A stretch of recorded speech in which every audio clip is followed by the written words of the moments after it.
ஆண்டவர் உங்களோடு இருப்பாராக.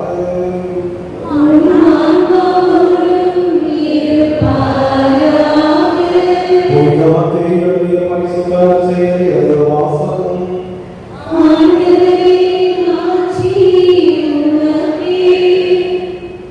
அதிகாரம் 5, இறைவாக்குகள் 1 முதல் 12 முடிய.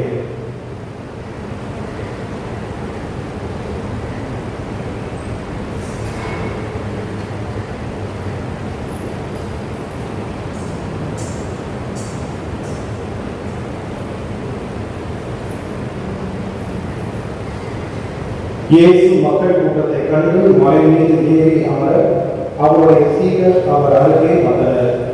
அவர் திருவாய் மரபு கற்பித்தவை.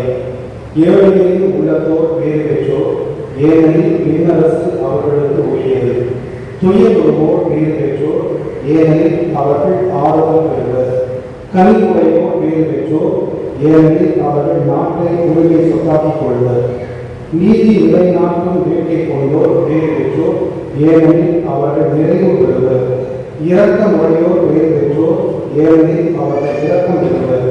தூய்மையான உள்ளத்தோர் பேறு பெற்றோர், ஏனெனில் அவர்கள் கடவுளை காண்பர். அமைதி ஏற்படுத்துவோர் பேறு பெற்றோர், ஏனெனில் அவர்கள் கடவுளின் மக்கள் என அழைக்கப்படுவர். நீதியின் பொருட்டு துன்புறுத்தப்படுவோர் பேறு பெற்றோர், ஏனெனில் விண்ணரசு அவர்களுக்கு உரியது. என் பொருட்டு மக்கள் உங்களை இகழ்ந்து துன்புறுத்தி உங்களை பற்றி இல்லாதவை கொள்ளாதவை எல்லாம் சொல்லும்போது நீங்கள் பேர் பெற்றவர்களே. மகிழ்ந்து வேறு வகை கொள்ளுங்கள், ஏனெனில் விண்ணுலகில் உங்களுக்கு கிடைக்கும் கைமாறு உறுதியாகும். இது கிறிஸ்து வழங்கும் நற்செய்தி.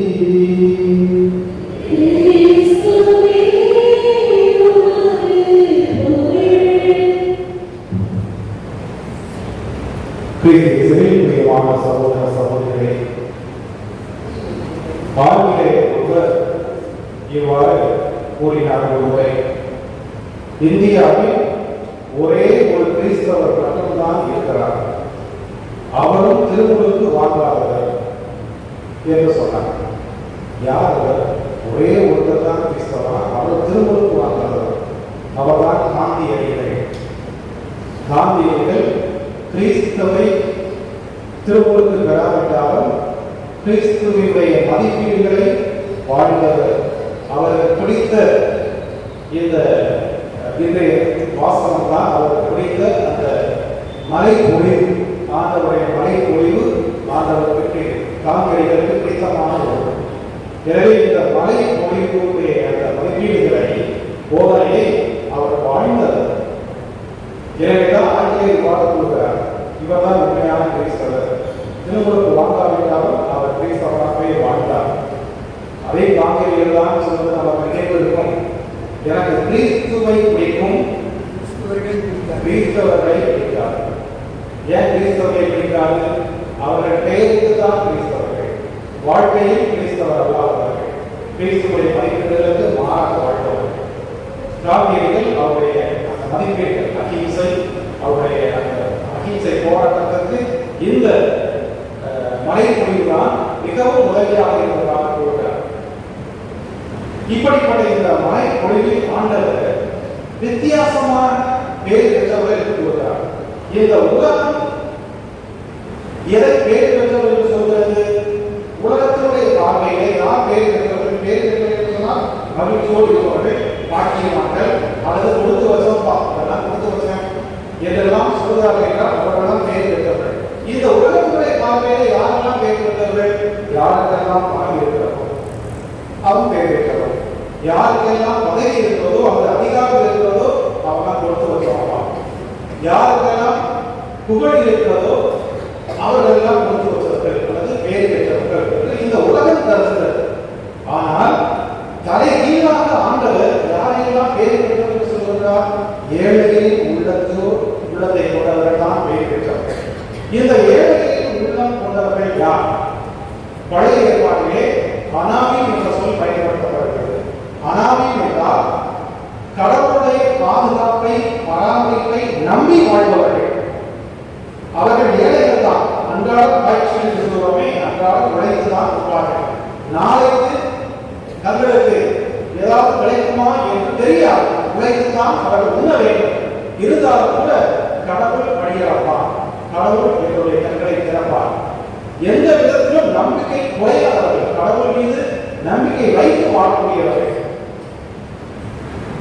ஏன் ஏழைகளை பேர் பெற்றவர்கள் என்று ஆண்டவர் கூறுகிறார் என்று சொன்னால், அவருடைய உள்ளத்தை பார்த்துதான், அவருடைய உள்ளத்தை பார்க்கிறார் தவிர அவர்கள் ஏழைதான் இருப்பதால் பேர் பெற்றவர்கள் என்று சொல்லவில்லை. இதை சில நேரங்களில் தவறாக புரிந்து கொள்கிறார்கள். எப்படி தவறாக புரிந்து கொள்கிறார்கள்? ஒரு ஊரிலே ஒரு பணக்காரன், அவன் தன்னை கிறிஸ்தவன் என்று பெருமையாக சொல்லிக் கொள்வான். ஒரு முறை ஒரு ஏழை அந்த பணக்காரரை பார்த்து, ஐயா எனக்கு உதவி செய்யுங்கள் என்று கேட்க, அவர் இந்த வார்த்தையை மறைப்பொழியை பயன்படுத்துகிறார். தம்பி, ஆண்டவர் பணக்காரர்களே வேறு என்று சொல்லவில்லை, பணக்காரர்களே ஐயோ கேளுன்னு தான் சொல்லியிருக்கார். அதனால நான் கேளு, இதெல்லாம் கேள்விப்பட்டிருப்பா, நீ ஏழை இருக்க, ஏழைகளை உள்ளத்தை கொண்டோ பேர் பெற்றோ என்று ஆண்டவர் சொல்கிறார்.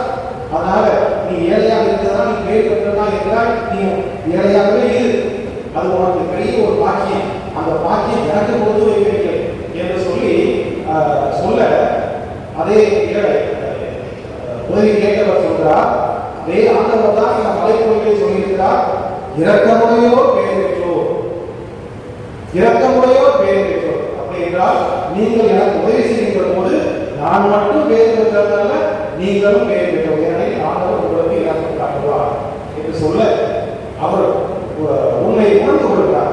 ஆக இந்த செயல் எதை குறிக்கிறது என்று சொன்னால், நம்முடைய வசதிக்காக ஆண்டவருடைய வார்த்தை வளைத்துக் கொள்ளக்கூடாது. எனவே இதை தவறாக புரிந்து கொள்வது, உங்களுக்கு விண்ணகத்தில் நீங்கள் செத்த பிறகு விண்ணகத்தில் உங்களுக்கு எல்லாம் கிடைக்கும் என்றெல்லாம் சொல்லி வித்தியாசமாக போதிக்கிற ஒரு காலமெல்லாம் உண்டு. எனவேதான் கார்மார்க்ஸ் என்ன சொன்னார், religion is opium of the people, மதம் என்பது ஒரு போதைப் பொருள் என்று அவர் சொல்ல ஆரம்பித்தார். காரணம், வித்தியாசமாக மக்களை குழப்பினார். ஏழைகள், நீங்கள் ஏழைகளாக இருங்கள், இந்த உலகத்தில் கஷ்டப்படுறதுன்னா அது உங்களுடைய விதி, கடவுள் மோசத்தில் உங்களுக்கு பார்த்துவார். பணக்காரன் ஏழை அந்த ஓவையை கூட அப்படித்தான் திருத்தி பேசினார்கள். நீங்கள் ஏழையாக இருக்கும்போது உங்களுக்கு நல்லது என்றெல்லாம் சொல்லி போய்த்தார்கள். அப்படி அல்ல, ஏழைகளாக இருப்பவர்களுக்கு பணக்காரர்கள் இரக்கம் காட்ட வேண்டும் என்பதற்காக அடையாளமாக சொல்லப்பட்ட ஒரு ஓவைதானே அது தவிர, அவர்கள் காலமெல்லாம் ஏழையாக இருந்து கஷ்டப்பட வேண்டும் என்று சொல்லவில்லை. ஏழைகளுடைய உள்ளத்தை ஆண்டவர் ஏன் பாராட்டுகிறார் என்று சொன்னால், அவர்கள் தான் கடவுளுடைய பாதுகாப்பையும் பராமரிப்பையும் நம்பி வாழக்கூடியவர்கள்.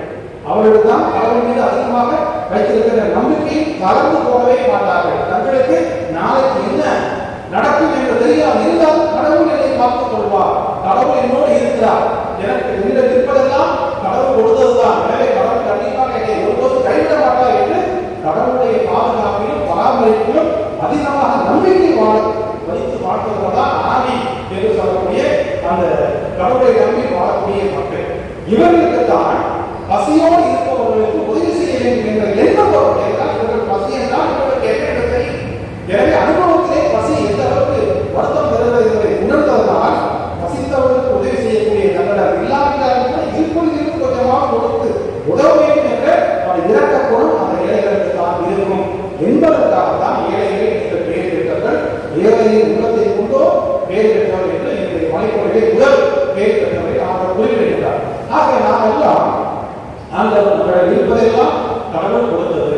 எனவே கடவுள் கொடுத்ததை நாம் மற்றவர்கள் கொடுத்து வாழ வேண்டும். இரக்கமுடையோ பேர் பெற்றோர், எனவே மற்றவர்கள் மட்டும் நாம் இரக்கம் கொண்டவர்களாக வாழ வேண்டும், கொடுத்து உதவ வேண்டும். அதுதான் ஆண்டவர் எதிர்பார்க்கிறார். அப்படி வாழ்கின்ற போது நாம் பேர் பெற்றவர்கள், ஆண்டவருடைய பார்வையை மகிழ்ச்சியோடு வாழக்கூடியவர்கள், நமக்கு ஆசீர்வாதம், ஆண்டவருடைய ஆசீர்வாதம் நமக்கு இருக்கும்.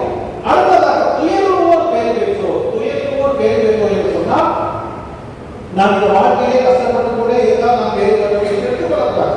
ஆண்டவர் நாம் கஷ்டப்படுவதை இருக்கும்போது கிடையாது. ஆக துயருவோர் பேர் பெற்றோர் என்று சொன்னால், யாரெல்லாம் துயரப்படுகிறார்களோ அவர்களை கண்டு நீங்களும் துயரமடைய வேண்டும். அதாவது அவர்களுக்கு இப்படி கஷ்டப்படுகிறார்களே, அவர்களுக்கு ஏதாவது உதவி செய்ய வேண்டும் என்று எண்ணி அவர்களுக்கு உதவி செய்கின்ற போது வருகின்ற கஷ்டங்கள் தான் உங்களுடைய துயரங்கள்.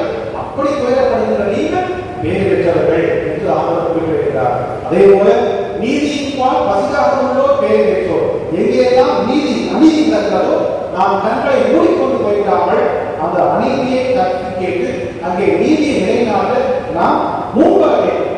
தாகம் உள்ளவர்களான நீதி நிலைகளை வேண்டும், ஆண்டவருடைய நீதியை நிலைநாட்ட வேண்டும் என்ற ஒரு தாராள மனம் நமக்கு இருக்கின்ற போது நாம் ஆண்டவரால் ஆசீர்வதிக்கப்பட்டவர்கள் பேர் பெற்றவர்கள் என்று ஆண்டவர் நடக்கும். அதே போல அமைதியை ஏற்படுத்துவோர் பேர் பெற்றோர். எங்கெல்லாம் அமைதி இல்லையோ அங்கே அமைதியை உருவாக்குபவர்களாக நாம் வாழ வைக்கப்படுகின்றோம். சண்டை ஊக்குபவர்களாக அல்ல, மாறாக அமைதியை ஏற்படுத்தக்கூடிய பேசுவது என்று சொன்னால் பிரிவினை உருவாக்குபவர்கள் அல்ல, மாறாக சேர்த்து வைப்பவர்கள், அமைதியை ஏற்படுத்துபவர்கள், சமாதானத்தை உருவாக்குபவர்கள் என்ற எண்ணம் ஆண்டவர்களுக்கு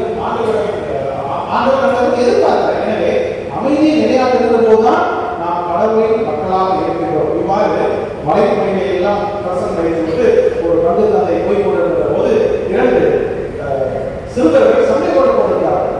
சண்டை போடுறதுனா அமைதியை ஏற்படுத்துவதா, அமைதியை ஏற்படுத்த அமைதி இருக்கிற போதுதான் நாம் ஆண்டவருடைய பிள்ளைகளாக வாழ்வோம் என்று சொல்லி எதுக்காக சண்டை போடுறீங்க அப்படின்னு அந்த பசங்களை கேட்டா ஒரு நாய்க்குட்டிக்காக சண்டை போடுறாங்க. இந்த நாய்க்குட்டி அவங்கதான் என்னதான் என்று எங்களுடைய சண்டை. எங்கிட்ட ஒரு பேச்சுவார்த்தை இருக்கிறது. என்ன என்றால், யார் அதிகமாக பொய் சொல்கிறார்களோ அவர்களுக்கு அந்த நாய்க்குட்டி போகும். எனவே அவர்கள் அப்ப பங்கு தந்தை சொன்னார், உங்க வயசுல நான் இருந்த போது பொய்னா என்னன்னே தெரியாதுடா, நான் ஒரு நாள் பொய் சொன்னதே இல்லடா என்று சொன்னவங்க அந்த சிறுவர்கள் சொன்னாங்க, அந்த சமயம் நீங்க நாய்க்குட்டி நீங்க தான் அதிகமாக பொய் சொல்றீங்க என்று சொல்லி நாய்க்குட்டியை கொடுத்தாரு. இது தேவையாக அமைதி ஏற்படுத்த போய் அசைப்பட்டு போய் இருக்கிற மாதிரி. அதாவது இந்த நிகழ்வு என்ன சுட்டி காட்டுவது என்று சொன்னால், உள்ளத்திலும் வார்த்தையிலும் நாம் உண்மையுள்ளவர்களாக வாழ வேண்டும். எனவே ஆண்டவருடைய இந்த தலைகீழாக சொல்லக்கூடிய இந்த பேர் பெற்றவர் என்பது பணம் வழக்கு அமைதியை கொடுக்காது, மகிழ்ச்சியை கொடுக்காது, பேர் பெற்றவர் என்று நமக்கு கொடுக்காது, வரும். ஆனால் ஆண்டவருடைய பார்வையிலே இந்த ஏழைகளுடைய உள்ளத்தை கொண்டவர்களாக நாம் வாழ வேண்டும். அதே போல நீதியின்பால் வசதியாளர்களாக வாழ வேண்டும். பிறருடைய துன்பத்தை குறைக்கும் போது அவர்கள் துன்பங்களை தாங்கக்கூடியவர்களாக இருக்க வேண்டும். அதே போல